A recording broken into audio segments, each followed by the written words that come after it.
Thanks very much for inviting us along. I hope you've already read it. I'd just say that I want to talk about engaging with internal stakeholders who have both an interest and power to influence the drivers of child poverty.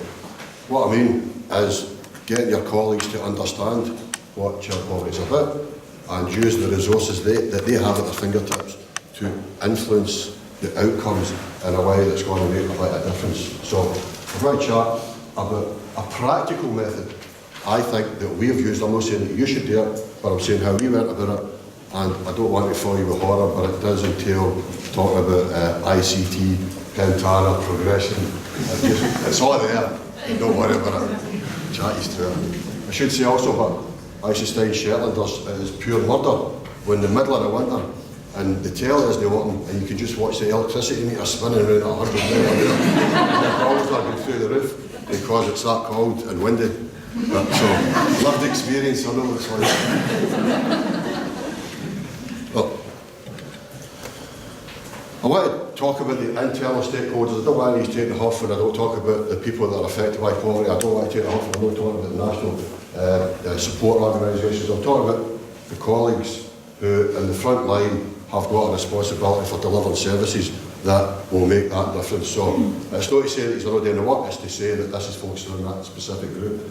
So talking about Dunbartonshire Council in the first instance, some of the community planning partners, NHS, as opposed to connected, where we've got, as I say, community planning partnership, CVS, or external where it's a private sector. I'm talking specifically about where I've got a wee bit of control, I think. But it's based on the notion that when it was first mooted that someone would have to take the lead in relation to developing the local child poverty action report, and I was considering, who's got the sway with housing, social work, health, education? I said, whoever gets that job is going to go in a hiding to nothing, and I just wondered who was going to get it at one point.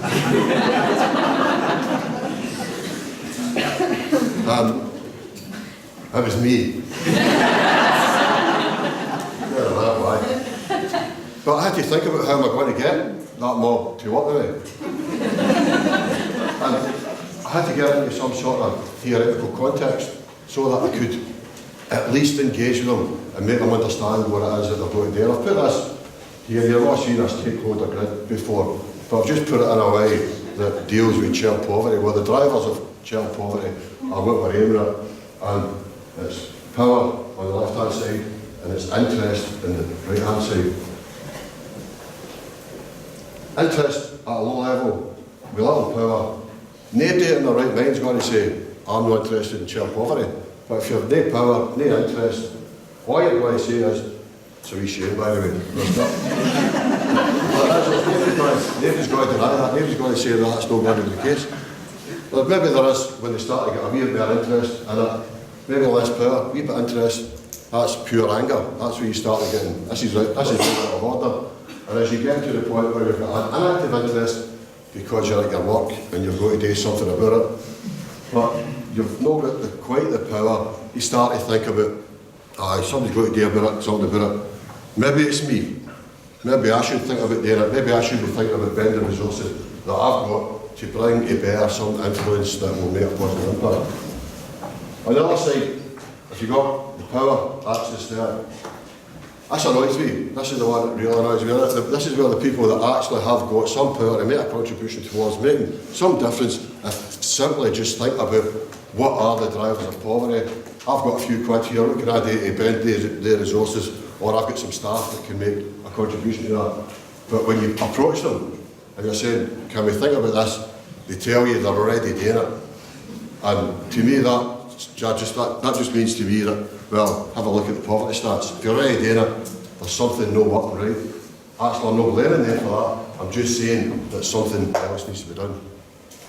And on the right-hand side is where we're aiming high, focused power, active interest. I think that's where, I'm not really sure what the step change is that people keep going on about, but I think the step change is when those that have got the power, even if it's at your work, within a local authority, to deliver services, but you start getting a wee bit of active interest in the subject, then you can start to bring to bear some of the changes that are necessary in order to bring about a wee bit of difference in people's lives. So I'm not going to go on about what we can do about how we do it, but that's the kind of theoretical background that I think is worth thinking about, and actually would challenge all of you to think, where are you in that passive active interest, focused passive power? Where are you? Have you actually approached the poor person who's going to write up the local child poverty action report and say, what can I do to help you?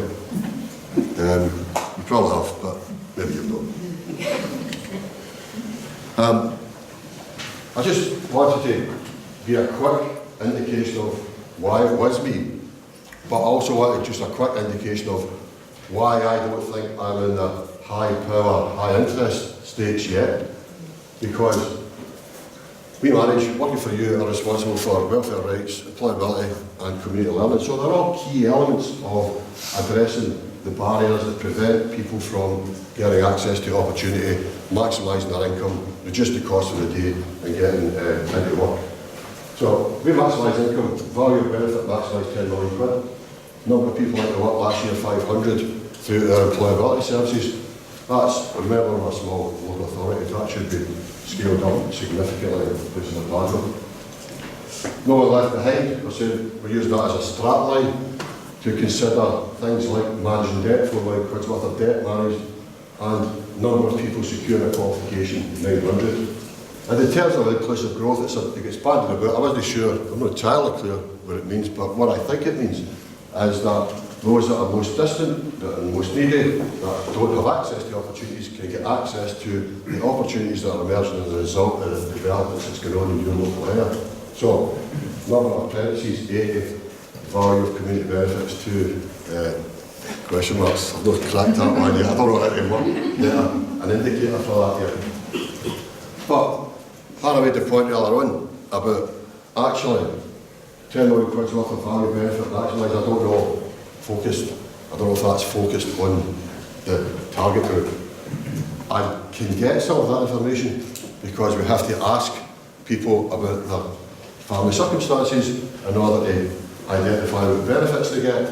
But the number of people at work, I don't need to know anything about their family life. I just need to know that they're looking for work and the barriers that prevent them from getting to work are lack of qualifications. So I still to crack that wee nut on focusing efforts on employability and supporting the most vulnerable, but identifying what that. I'm telling you 500, I'm guessing that most of them live in a SIMD. I'm guessing most of them are actually going into low-paid jobs. I'm guessing they've got children. But at the moment I can't tell you specifically that. So that's why I was the named guy, because I was dealing with that. I still haven't got that power out of the health and social care guys and other. But I had to give some consideration to what I do with that information. I put that information into a machine that then turns into a report that goes to community planning partnerships. What did he say in that on the left-hand side? There's a wee code that fits into all of the economic development plan, it fits into the strategic plans, it makes a contribution to that. And I'm thinking, I'm not the one that does that. There must be other people that does that. And I got into the back of the machine, Pentana in this particular case, but I'm not going to punt there or just whatever, it's just a progress indicators, and I found 3,000 indicators that the local authority have worked towards that demonstrates their contribution to what might be child poverty. I'm only guessing at that I think, and I managed to flick all those indicators into a wee report. But the importance of that is, as well, there's people's names against it. There were people who had to update all of these indicators. So, what I'm saying is, I can see what you do. I can see the types of things that you're trying to address. I know who you are, and I know when you're reporting. I've got to write the name down, and I put their name in the window. I don't mean that in a bad way. So, I've got all of these people, but I'd like to go back to the power interest grid. They weren't repaired. People are not repairing me on that. What I'm saying is, I've now got that kind of level of detail about the progress indicators that will give some indication as to what's going on. I've got the level of detail as I know who it is, and I've now got the potential there to set that aside. Here's the reports. child poverty is going to increase by 6% in the next 3 years. What can we do? We can start getting creative. We can set aside all of the business as usual, and we can start thinking about creative ways to address some of the issues that we're dealing with. So I'm not going to go into a whole series of creative interventions that we've developed in the last year, but we have developed some of these, but it gives us that notion of being creative. We did turn out a report on time, I have to say.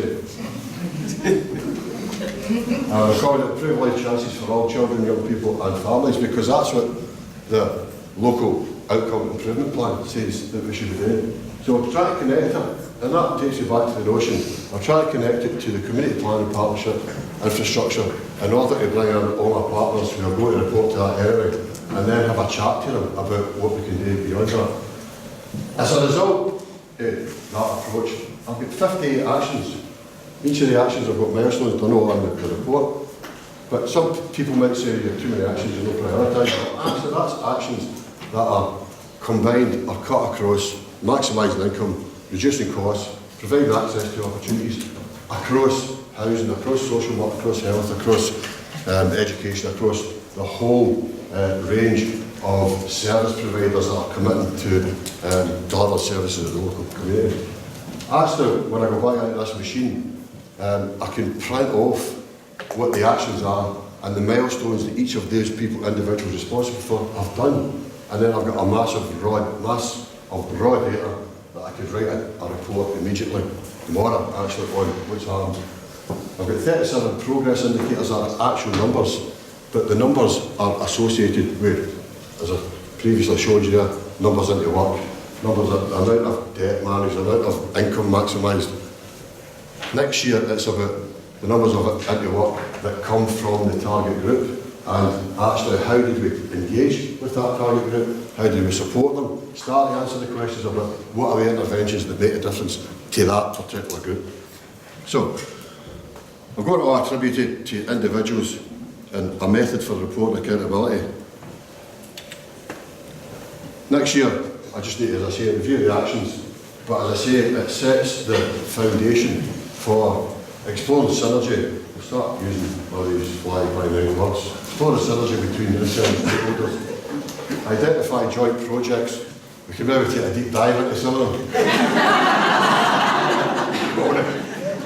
And we can shift actually from where people are at their current position, from where they are, to focused power, about using the resources to focus on a specific target group and making their interests much more active.